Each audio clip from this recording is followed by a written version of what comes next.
2024 के चुनाव में उत्तर प्रदेश में क्या चलेगा योगी का जादू या फिर अखिलेश और डिंपल को मिलेगा भगवान का आशीर्वाद? इन सब मुद्दों पर बातचीत करेंगे। इस समय मैं आगरा के संजय पैलेस में मौजूद हूं और यहां पर चौक चौबाल में तमाम जनता हमारे साथ मौजूद है और इनसे जानने की कोशिश करेंगे कि लगातार चाहे अखिलेश के जो करीबी हों वो जो कटाक्ष करते हैं या धर्म को लेकर हमेशा जो कटाक्ष किए जाते हैं उसका कितना असर अखिलेश की पार्टी पर पड़ेगा और क्या कुछ तस्वीर आगे 2024 में कहती है वो हम जानते हैं। सर, सबसे पहले आपसे शुरुआत करते हैं, क्या लगता है आपको कि एक तरफ डिंपल और अखिलेश यादव जी भगवान के द्वार जाते हैं, उनसे कहते हैं कि हम अपनी जीत के प्रति आश्वस्त हैं, प्रार्थना कर रहे हैं, दूसरी तरफ उन्हीं के नुमाइंदे जो है स्वामी प्रसाद मौर्य जैसे लोगों धर्म को धोखा बताते हुए नजर आते हैं, क्या कुछ कहते हैं? देखिए, जीत के प्रति तो जो हार रहा होता है वो पार्टी भी कहती है अंत समय तक कि मैं पार्टी जीतूंगा और सरकार बनाऊंगा। 2024 में जो स्थिति आप अखिलेश जी की और डिंपल जी की कह रहे हैं, यह वही अखिलेश यादव है जिनके पूज्य पिताजी ने राम मंदिर के उस पर राम भक्तों पर गोलियां चलवाई थी और कहा था कि इस अपने संप्रदाय को बचाने को, एक जात को सुरक्षित करने के लिए मुझे कितने भी राम भक्तों का वो गोली चलवानी पड़े तो मैं पीछे नहीं हटूंगा। वही समय का कालचक्र है, सनातन धर्म की पुनरावृत्ति है कि वो खुद कह रहे हैं कि अब सब हमें बुलाएंगे तो जाएंगे। जो आदमी पहले राम भक्तों के ऊपर और राम मंदिर पर गोलियां चलवाता है और फिर कहते हैं कि हमें बुलाएंगे तो हम जाएंगे, अरे आप अपने अंदर इतना कैलिबर, अपनी पार्टी में अपने अंदर इतना कैलिबर तैयार कीजिए कि आपको बुलाया जाए, जाइए आप दर्शन करने को। किसने रोका है आपको? जो बना रहे हैं, मंदिर का निर्माण कर रहे हैं, ये तो उनके ऊपर है, वो आपको बुलाते हैं नहीं बुलाते हैं। पर 24 में जो आजकल हर जगह चल रहा है कि मोदी जी ने जो काम किया है उनको कोई भी नहीं रोक सकता। उनकी आंधी चल रही है एक्चुअल में और 400 से ज़्यादा सीट लेके आएंगे। क्या अखिलेश की पार्टी पर जो उनको नुमाइंदे हैं उनकी कथनी का वो जो बयान देते हैं, भड़काऊ बयान देते हैं, धर्म पर राजनीति की बात करते हैं और कभी कभी गीता पर बोलते हैं, कभी कुरान पर, तो उनका कितना असर पड़ेगा? उनको तो अपने मानसिक उसकी जांच करानी चाहिए। यहाँ आगरा आ जाएं, यहाँ अच्छा खासा है, यहाँ जांच करवा देंगे उनकी। जिस तरीके से वो उल्टे सीधे बयान दे रहे हैं कि राम का सनातन धर्म पैसे के लिए, पैसा कमाने के लिए, ये सनातन धर्म कुछ नहीं है, ये उल्टे सीधे बयानों से जिनकी पार्टी के नेता हैं वो उनको संज्ञान लेना चाहिए। नहीं, जो सीटें पिछले 2019 में मिली थी वो भी सीटें नहीं मिलेंगी और इससे ज़्यादा बुरी स्थिति होगी इनकी। बहुत बड़ी बात कही इन्होंने कि जिस तरीके से ये बयान है उसका जाहिर सी बात है कि असर जो है वो अखिलेश पर पार्टी पर दिखाई देगा। आपका क्या मानना है? देखिए, राम, जय श्री राम जो हमारे आराध्य रहे हैं और रहेंगे और आदिकाल से हमारे देश में राम को पूजा गया है और पूजते रहेंगे। राम सबके हैं। रही राजनीति वाली बात, राजनीति के लिए तो हमारे देश में भाई वही राज करेगा जो राम को चाहेगा, क्योंकि राम सबके आराध्य हैं। बस मैं आपको लगता है कि योगी सरकार में विकास लगातार हुआ है और 2024 में योगी का जादू चलेगा? देखिए, विकास तो हो रहा है और आगे आएगा तो और भी होगा। और ये सब जितनी हमारी अभी तक मानसिकता ऊंची थी कुछ लोगों की, अभी कल जो है ये बयान दिया गया है, जैसे हमारे स्वामी प्रसाद मौर्य बयान देते हैं, उनकी ओछी मानसिकता वाली बात है, उसमें कुछ नहीं है। राम हमारे हैं और रहेंगे। अभी गठबंधन तैयार किया उन्होंने बहुत बड़ा, उसके बाद वो सब तितर-बितर हो गया, सब बिखर जाएगा, सब बिखरेगा। अभी इन पे सीटों पे ही इन पे जो है दिक्कतें खड़ी होंगी। कहाँ देखते हैं अखिलेश को 2024 में आप? अखिलेश, अब देखो, एक यूपी में छोटी सी पार्टी है और इंडिया लेवल की पार्टी नहीं, सिर्फ एक कांग्रेस थी, कांग्रेस को भी सपोर्ट दिया गया है। तो अभी तो राज तो मैं समझता हूँ मोदी के अलावा कोई और नहीं नजर आता, कोई बचता नहीं है। आपको ऐसा लगता है? आपकी क्या सोच है जिस तरीके से तमाम बयान सामने आ रहे हैं? स्वामी प्रसाद मौर्य लगातार बन रहे हैं, क्या छवि धूमिल होगी या लगता है कि उसका असर चुनाव पे पड़ेगा अखिलेश के? देखिए, स्वामी प्रसाद मौर्य तो उल जुलूल बयानबाजी करते हैं और वो हिंदू समाज को बांटने का काम कर रहे हैं और एक हिंदू में भी एक वर्गीकरण लाए हैं। इससे निश्चित तौर पर समाजवादी पार्टी को बहुत नुकसान होगा और अखिलेश यादव जी को ये सोचना चाहिए कि ऐसे नेताओं को अपने साथ रखने से हमारा नुकसान बहुत है, क्योंकि ये हमेशा से खल बयान देता आ रहा है स्वामी प्रसाद मौर्य। मैं भले ही समाजवादी पार्टी का नेता हूँ, लेकिन ये सब चीज़ें बर्दाश्त से बाहर हैं कि आप इस तरह से आप एक आराध्य और एक हिंदू धर्म के बारे में आपको बोलने का किसी को अधिकार नहीं है। ये अच्छी बात कही आपने कि आप अपने बताया कि आप समाजवादी पार्टी से ताल्लुक़ रखते हैं। क्या आपके नेता को नहीं दिख रहा ये सब? आपके अध्यक्ष को नहीं दिख रहा ये सब? देखिए, आज जैसे माननीय डिंपल यादव जी ने कहा कि उनका ये निजी बयान है, मैं भी आपके चैनल के माध्यम से मैं कह रहा हूँ कि हमारे राष्ट्रीय अध्यक्ष अखिलेश यादव जी को ये संज्ञान लेना चाहिए। ऐसे लोग लगातार पार्टी का नुकसान कर रहे हैं और आने वाले समय में भी ये नुकसान करेंगे। इससे वोटों में ध्रुवीकरण और ज़्यादा होगा। ये बहुत नुकसानदायक है पार्टी के लिए। ये बयान ऐसे नहीं आने चाहिए। सबक लेना चाहिए। बिल्कुल सबक लेना चाहिए किसी भी तरह से। देखिए दो तरीके हैं। एक तो आप हिंदू समाज पे हमला कर रहे हैं, एक अलग मैटर है। एक राजनीति, भगवान के नाम पे राजनीति कभी नहीं करनी चाहिए किसी को भी। विकास और जो नया रोजगार है, नए जो छात्र आ रहे हैं उनकी शिक्षा है और जो नया इंफ्रास्ट्रक्चर है, उस सबको देख के जो पार्टी है उस तरह से आगे बढ़े। बयान देते हैं वो आपको लगता है चर्चाओं में रहने के लिए, है ना, कि बस शिखर पर रहें और चर्चाओं में, बयानों में बने रहें, और कभी कहते हैं मैं मंत्री बनूंगा, कभी ये बनेंगे। देखिए ये सब लोग जो है हमेशा से चला आ रहा है कि आदिकाल से खल बुद्धि के लोग भी होते हैं। ये खल बुद्धि के लोग हैं और ये गलत तरीके से बयान जारी कर रहे हैं। ये बिल्कुल नहीं करना चाहिए और ये चर्चाओं में रहने के लिए सिर्फ कर रहे हैं। इनका खुद का वजूद बिल्कुल समाप्त हो चुका है। इनको पार्टियों को भी अब नहीं ढोना चाहिए, इनको घर बैठा देना चाहिए। कुल मिला के अखिलेश को कदम उठाना चाहिए और ऐसे लोगों को बाहर का रास्ता दिखा देना चाहिए। ये खुद ही आगे नहीं देख रहे हैं। आप बताओ सर, आपको क्या लगता है भाजपा का 2024 में क्या चेहरा दिखाई दे रहा है? जो 2014 में था वही चेहरा दोबारा से आएगा। ना पहले कोई था ना अब कोई होगा। क्योंकि आप किससे लड़ाएंगे, किसको लड़ाएंगे बताएं, किसको पीएम बनाएंगे? कोई चेहरा है इनके पास जो पीएम बना सकें किसी को। अब जो भव्य राम मंदिर बनना है, जो 22 तारीख को दोबारा से दिवाली बनेगी, जो आज तक दिवाली नहीं बनी ऐसी दिवाली बनेगी, क्या कोई बनवा सकता है? इस सब का असर आपको लगता है जनता पर पड़ता है कि सब? बिल्कुल पड़ता है ना। आप मथुरा की भीड़ देखें, मथुरा में कितनी भीड़ आ रही है। वहाँ मथुरा में पैर रखने को जगह नहीं थी 3 दिन। पब्लिक को कहाँ ले जाएंगे आप? जो धार्मिकता के लिए आस्था जो बढ़ रही पब्लिक की, उसको कहाँ लेंगे आप? मतलब 2024 में हिंदुत्व का एजेंडा जो है वो फिर से ऊपर ही, सबसे ऊपर बिल्कुल आपको वो ही दिखेगा, हिंदुत्व ही दिखेगा। पहले जो 2014 में दिखा था, 2019 में दिखा था, 2024 में भी आपको वही दिखेगा। और कुछ लोग जो हिंदू धर्म को धोखा बताते हुए नजर आ रहे हैं, सनातन धर्म को धोखा बताते हैं, वो तो कहते रहेंगे, वो ज़िंदगी भर जब तक उनकी राजनीति चलानी है उनको ये करते रहेंगे। सर आप बताइए, आपसे जान लेते हैं कि तमाम बयानात सामने आए हैं और किसी का कहना है कि योगी का चेहरा सामने चलेगा 2024 में। अब राम मंदिर भी 2024 में अब खुलकर तैयार हो जाएगा। तो आपको क्या लगता है कि कितना असर उत्तर प्रदेश की जनता पर या देश की जनता पर पड़ेगा इसका? देखिए अभी फ़िलहाल 4 जगह जो चुनाव हुए, उससे लोगों की जो भावना है कहीं ना कहीं पिछली जो हमारा टाइम था उसमें हम दबे हुए थे कहीं। जो मैं महसूस किया है कि अब लोग खुल के सामने आए हैं और लोगों को लगा है कि कायदे से हम भी ये देश हमारा है और हिंदू एक हमारे देश का बहुसंख्यक हिंदू है और हम काफ़ी हद तक अपने आप को व्यवस्थित वो करते थे, बैलेंस करते थे। जो बहुत पहले हमें जो आज कर रहे हैं बहुत पहले करना चाहिए था। और आज जो हमारे साथ जो घटनाएं घट रही हैं, चाहे जो रामायण के ऊपर हमारी वेद पुराण भागवत गीता, चाहे जो हम में से कोई ना कोई आदमी उसके ऊपर बोलने लगता है। देखिए कोई भी ग्रंथ, हमारा इतिहास दसियों हज़ार साल पुराना, जिसका कोई पता ही नहीं कहाँ शुरू हुआ है, उन चीज़ों के बारे में बात नहीं करनी चाहिए। हमें ज़िंदगी में कहीं ना कहीं इसका खामियाजा उठाना पड़ेगा और ये जितने भी लोग इसके बारे में बात कर रहे हैं वो लगभग ख़त्म हो चुके हैं और ख़त्म हो जाएंगे। अखिलेश को कहाँ देखते हैं आप 2024 में? वो भी अब भगवान के द्वार के सोच रहे हैं, डिम्पल भाभी के साथ। देखिए भाग्य और कर्म दोनों काम करते हैं, तो जिसका भाग्य अच्छा होता है वो जीतता जाता है। तो इस समय उसका भाग्य अच्छा नहीं है तो अच्छा नहीं हो पा रहा। जब भाग्य अच्छा होगा तो फिर अच्छा होगा। सर आप बताइए कि आपको क्या लगता है इस पूरे माहौल को देखते हुए? लगातार बयानबाजी देख रहे हैं, कटाक्ष हो रहा है, हिंदू धर्म को लेकर हो रहा है, उधर अखिलेश और वो भी भगवान के द्वार जा रहे हैं, कह रहे हैं जीतने। देखिए सबका अपना अपना व्यू है और ये बात सही है कि धर्म के प्रति सबकी आस्था है और आस्था रहनी चाहिए। हिंदू धर्म को सभी लोग मानने वाले हैं और प्राचीन समय से चला आ रहा है। यहाँ तक आपने जैसे अखिलेश जी का कहा या डिम्पल भाभी का कहा, देखिए वो भी पूजा पाठ वाले हैं। कोई ऐसा जना नहीं है जो पूजा पाठ नहीं करता हो। और भगवान एक जने के नहीं है कि बीजेपी के भगवान है या मोदी जी के भगवान है, राम सबके हैं। पूजा हम भी करते हैं, पूजा अखिलेश जी भी करते हैं और डिम्पल भाभी भी करती हैं। लेकिन ये बात सही है कि उल जलूल स्टेटमेंट नहीं देने चाहिए किसी को।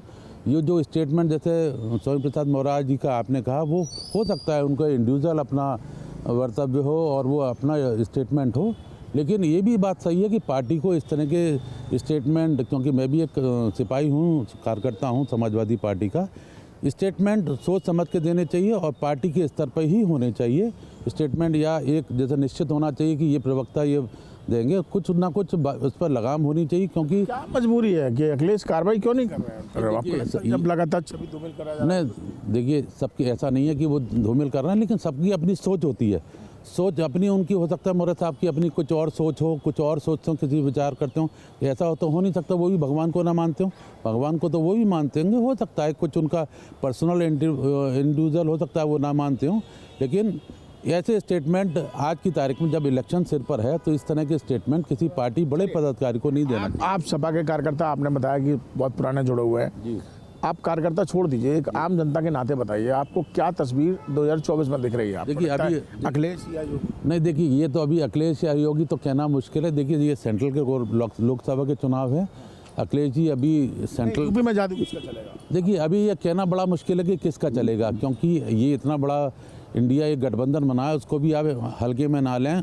देखिए, गठबंधन तो हो गया ना, सब हो चुका है, चल रहा है, ऐसा नहीं है कि अभी सब चीज़ खत्म हो चुकी है, चल रहा है, मीटिंग चल रही है, अभी उसमें 6 महीने का समय है। देखिए, समय बदलते समय नहीं लगता कि हाँ भाई कुछ भी पॉसिबल है, लेकिन ये बात सही है, मीडिया के माध्यम से मोदी जी को इतना फोकस किया जा रहा है, इतना हाईलाइट किया जा रहा है कि इतना भी नहीं होना चाहिए कि हर चैनल पर उठते जागते सवेरे कहाँ जा रहे हैं, कहाँ पहुँच रहे हैं, वो मोदी जी हो रहे हैं। इस तरह का भी मीडिया को विशेष ध्यान रखना चाहिए कि जो समस्याएँ हैं, जो पब्लिक की जन समस्याएं, यूथ की समस्याएं, बेरोजगारी की समस्याएं हैं, इन समस्याओं को भी मीडिया को उजागर करना चाहिए कि देखें कि आज की तारीख में क्या रोजगार। इसमें तो ये भी कह सकते हैं कि अगर अखिलेश बाहर निकलेंगे तो मीडिया उनको भी दिखाएगी, वो तो बाहर ही दिखानी चाहिए। ये देखिए, मीडिया केवल एक इसी समय आप ये देखें कि केवल जितने भी चैनल खोलेंगे आप, सुबह दोपहर शाम 24 घंटे में, मैं कहूँगा 24 घंटे में 24 घंटे केवल एडवर्टाइजमेंट को छोड़ दें, केवल मोदी जी का फोकस हो रहा है। ऐसा नहीं होना चाहिए। जो शहर में, देश में जो कमियां हैं, बच्चे बेरोजगार घूम रहे हैं और जो समस्याएं प्रदेश की शहर की हैं, उनको भी होना चाहिए। अब मैं जैसे आपके बारे में कहूँगा, जैसे आप बता रहे हो, मैं कहना चाहूँगा, अब मैं लोकल शहर आगरा में रहता हूँ, मैं आपके माध्यम से पूछना चाहता हूँ कि 5 साल में उत्तर प्रदेश में सारा आप कहते हो बहुत विकास हुआ, मैं केवल आगरा की विकास करता हूँ। माननीय प्रधानमंत्री जी आए थे, उन्होंने अनाउंसमेंट किया कि बैराज बनेगा, यहाँ स्टेडियम होना चाहिए, यहाँ बहुत बड़ी व्यवस्थाएं बेरोजगार की होनी चाहिए, यहाँ उद्योग बंद हो चुके हैं। तो बहुत सारी चीज़ आगरे के बारे में आप तो बताएं ना कि आप मथुरा का विकास। आपका कहना है कि कुल मिला के भाजपा जो है वो इवेंटों की सरकार है, सिर्फ बोलना जानती है, बोलना काम तो। देखिए, मैं तो आपके माध्यम से आपसे पूछना चाहूँगा, आप भी आगरा में रहते हैं, आगरे में विकास बताएं ना कहाँ पर। आपको लगता है कि कुछ ऐसा, जैसा ये कह रहे हैं कि कोई काम नहीं हुआ, विकास नहीं हुआ? आगरे के बारे में आप बताएं ना कुछ। नहीं, ये तो मानना पड़ेगा कि आने वाले, जब से भारत स्वतंत्र हुआ है और ये जो सरकार बनी है, इसमें काम तो बहुत हुए हैं। देश कोरोना के बावजूद देश की अच्छी स्थिति में है इस समय, लेकिन ये जो मुद्दा आपने पहले जो किया है, विवादित चीज़ों से हर पार्टी और हर नेता को बचना चाहिए। और ये हो क्यों रहा है, आप गौर करें, ये विवादित बयान क्यों आ रहे हैं? जो धर्म के खिलाफ, जो नए नए धर्म बन गए, जो मठाधीश बन गए हैं, वो लोग इन सबको प्रोत्साहित कर रहे हैं, पैसे दे रहे हैं। कटाक्ष ना करें, हिंदू धर्म की राजनीति ना करें, जो विकास की बात कहेगा वही यहाँ सरकार पर राज करेगा। जाहिर सी बात है कि जिस तरीके से तमाम बयानात सामने आते हैं, सभी लोगों का, सभी जनता का ये मानना है कि ऐसे लोगों को दरकिनार करना चाहिए। जो क्षेत्र का, शहर का, देश का विकास करे, उसी को ही चुनकर गद्दी पर बैठाना चाहिए। समाजवादी पार्टी के राष्ट्रीय महासचिव स्वामी प्रसाद मौर्य का एक और विवादित बयान सामने आया है। इस बार उन्होंने कहा है कि हिंदू कोई धर्म नहीं बल्कि धोखा है। हालांकि देखा जाए तो 2 दिन पहले ही अखिलेश यादव ने कहा था कि स्वामी प्रसाद मौर्य को ऐसे बयानों से बचना चाहिए। बावजूद इसके 2 दिन बाद ही स्वामी प्रसाद मौर्य का एक नया बयान सामने आ गया है, जिसके बाद उनके इस बयान पर कहीं ना कहीं जो है सियासी घमासान मचा हुआ है। हालांकि लोगों की राय जानने के लिए इस वक्त मैं लखनऊ के दारुल सफ़ा पहुंचा हूं और तमाम लोग इस वक्त मेरे साथ मौजूद हैं। जिस तरीके से स्वामी प्रसाद का एक नया बयान सामने आया, उन्होंने कहा कि हिंदू धर्म नहीं धोखा है। क्या लगता है कि किसी की सहमति से या फिर समाजवादी पार्टी की कोई खास स्ट्रेटजी है इन चीज़ों को लेकर? आप हमको ये बताइए, आप पढ़े लिखे हैं, हम आपके चैनल पर खड़े हैं, हम गलत शब्द बोल सकते हैं? जो समाजवादी पार्टी के राष्ट्रीय महासचिव हारे तो उनको अखिलेश जी ने MLC बनाया और राष्ट्रीय महासचिव बनाया, और बार बार निंदनीय घटना हो रही है। बगैर अखिलेश यादव जी के सहयोग से कोई एक स्वामी प्रसाद मौर्य जी बयान नहीं दे सकते हैं, और इस पर अखिलेश यादव जी खुद ही स्वयं राजनीति करा रहे हैं।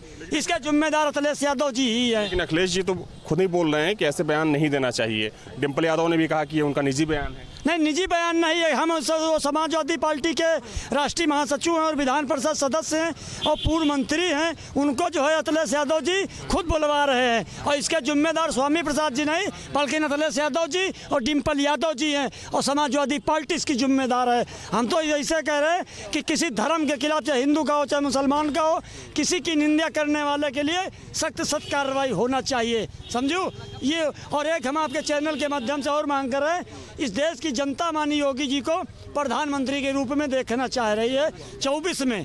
यही हमारा आपके चैनल के माध्यम से है और इसके अलावा हम नहीं कुछ कह सकते हैं। और ये बल्कि गठबंधन नहीं, ये ठगबंधन है। ये जनता की आवाज़ नहीं उठा रहे, ये केवल अपनी आवाज़ उठा रहे, केवल अपनी राजनीतिक रोटी सपा कांग्रेस वाले सेक रहे हैं। ठीक है, अखिलेश यादव तो मना करते हैं स्वामी प्रसाद मौर्य को, ऐसा कहा जा रहा है। फिर स्वामी प्रसाद मौर्य ऐसे बयान क्यों देते हैं, आपको क्या लगता है? नहीं, एक चीज़ बताइए, समाजवादी पार्टी के राष्ट्रीय अध्यक्ष हैं, पूर्व मुख्यमंत्री हैं अखिलेश यादव। जब उन्होंने ये रामचरितमानस पर टिप्पणी की थी, रामचरितमानस की पंक्तियाँ जलवाई गई थी स्वामी प्रसाद मौर्य के द्वारा, तो क्या अखिलेश यादव कहाँ सो रहे थे क्या?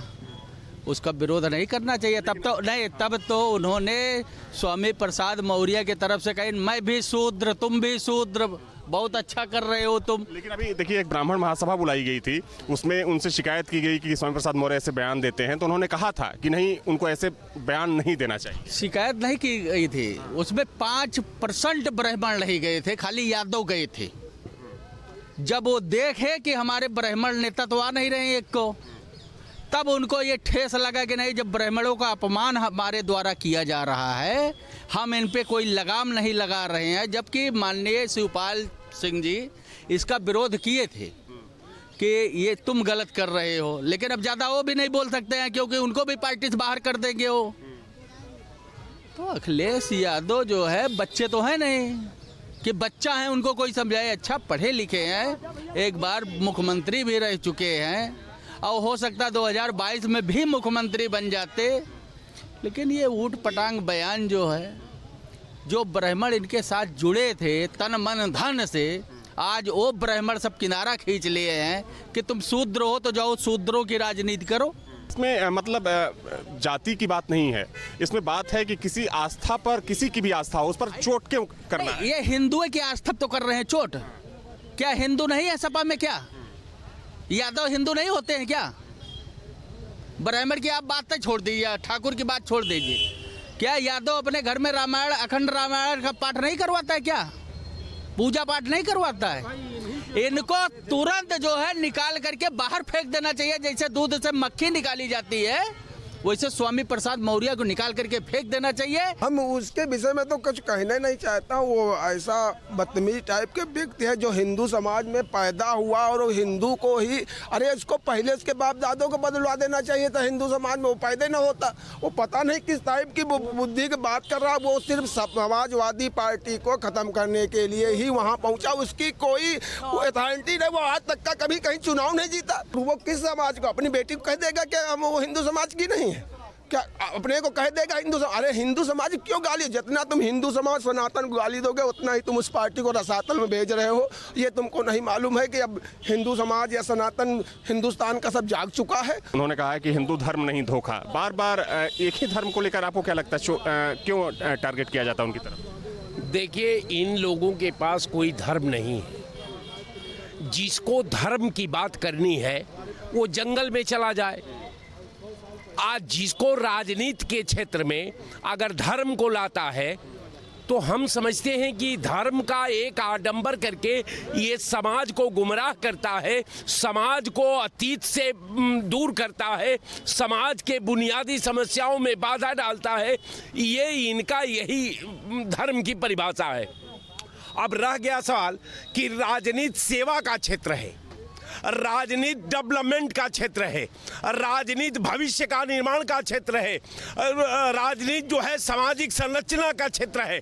अब इसमें धर्म की कहां से बात आ गई? अगर जो धर्म का ठेकेदारी करना चाहता है, जो धर्म का पोषक है, जो धर्म को अपनाता है, तो उसे हम समझते हैं कि जंगल में जाकर के अपना कंठी हिलाना चाहिए। धर्म को राजनीति से न जोड़ा जाए। अगर धर्म को राजनीति से मिश्रण का आज ये स्थिति है कि देश में 20 करोड़ नौजवान हमारे बेरोजगार हो चुके हैं, एक एक कर सब बिक गया रुस्तक, कुछ नहीं बचा इस देश और प्रदेश के पास। केवल बच गया क्या? अतः धर्म इनका ये है कि हम अपना धर्म की बात करके दूसरे को नीचा दिखाते हैं। धर्म का इनका परिभाषा ये है कि हम धर्म में नफरत का बीज बो करके समाज को तोड़ते हैं। ठीक है, खड़ा रहिए पंडित जी। ठीक है। तो ये स्थिति है कि इनका जो है दुकान, इनका कोई धर्म नहीं है। ये अपने माँ बाप को भी धर्म में के परिधि में नहीं लाते। इनका धर्म ये है कि हम धर्म को हथियार बना करके इंसानियत का हत्या करेंगे, समाज का हत्या करेंगे, ऊंच नीच की बात करेंगे, समाज को बांटेंगे, समाज को तोड़ेंगे। यही इनका धर्म है। तो आपने लोगों की राय सुनी कि जिस तरीके से स्वामी प्रसाद मौर्य, देखिए समय की कमी है और चूंकि समय खत्म हो चुका है और तमाम लोगों से मेरी बात हुई, लोगों का यही मानना है कि चूंकि किसी का भी जो धर्म होता है उस पर लोगों को कटाक्ष नहीं करना चाहिए। हालांकि देखा जाए तो जिस तरीके से लगातार स्वामी प्रसाद मौर्य के बयान सामने आ रहे हैं और ख़ासतौर पर हिंदू और सनातन धर्म को लेकर उस पर सियासी बयानबाजी भी हो रही है और जिस तरीके से एक बार फिर से उनका नया बयान सामने आया है, उसके बाद भाजपा कहीं ना कहीं समाजवादी पार्टी पर हमलावर है। वीडियो जर्नलिस्ट सैफुल हसन के साथ अविनाश सिंह, न्यूज़ स्टेट, लखनऊ।